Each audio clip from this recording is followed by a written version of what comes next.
Losers from preseason week 1.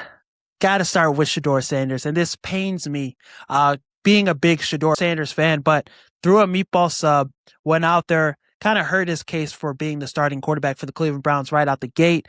Obviously, there's still a chance for him, and I think that's what the Browns want. They want to give Deshaun Watson that opportunity and then go to Shedeur. Because you can't go to Shedeur and then go to Deshaun. It's backwards moving. But Shedeur Sanders hurt himself of earning that job outright with this performance. He's still going to start this weekend, but this performance does lessen, that opportunity for him. Had a lot of misfirings. He said the ball slipped or whatever, but it was still a terrible throw on the interception. Deshaun Watson looked better, and he looked bad. Dylan Gabriel, it's him and Shedeur. It's a toss-up. All the quarterbacks for the Cleveland Browns played bad, but Shedeur didn't have that performance to set him apart from Deshaun. Like training camp, Shedeur's been playing well, but you really saw, no difference. I think you left the game feeling Deshaun was better, and that's why Shedeur is a big loser for that. Another loser, Quinn Ewers. This was a terrible performance, and not a lot of people are talking about it. Malik Willis looked good, thankfully, for the Dolphins, but backup quarterback-wise, Quinn Ewers was 1 for 8, 27 yards, had a pick, threw a pick that was egregious. Like, it was a lot of throws where the fuck is he throwing? That's what a lot of decisions he was making. It was a poor showing by him all across the board. Not to say he was in a running for a quarterback in competition with Malik Willis, but took any possibility of that, any type of possibility of him being considered for that out the way with that performance.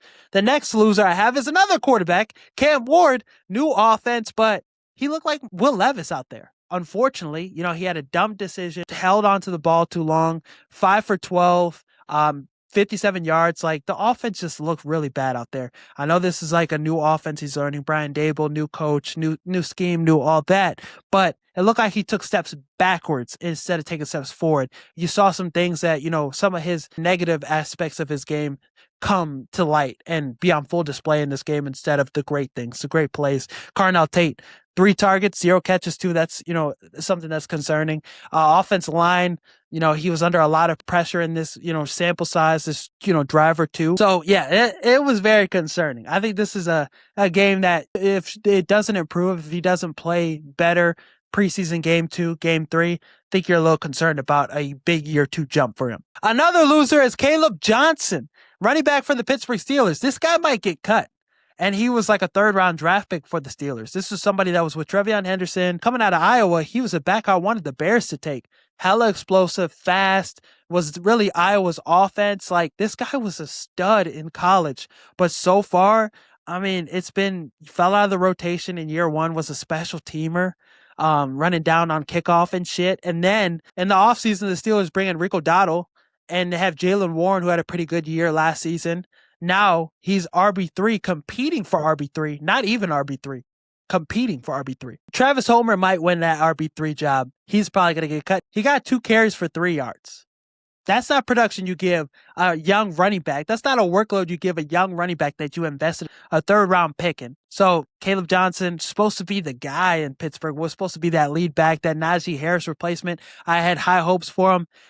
Just such a fall off for him. In the preseason, like I said, the 2 carries for 3 yards, very telling. My last and final loser is Tua.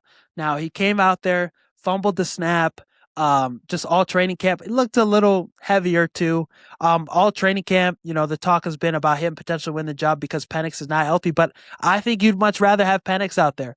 With this showing, didn't look like anything got better. 3 for 5, 22 yards. The first drive looked discombobulated. It just didn't look like a clean operation, and very concerning with how the season is panning out for the Falcons already. And at the quarterback position, something Tua was supposed to improve. It was supposed to be a good spot. It was supposed to be a perfect landing spot for Tua.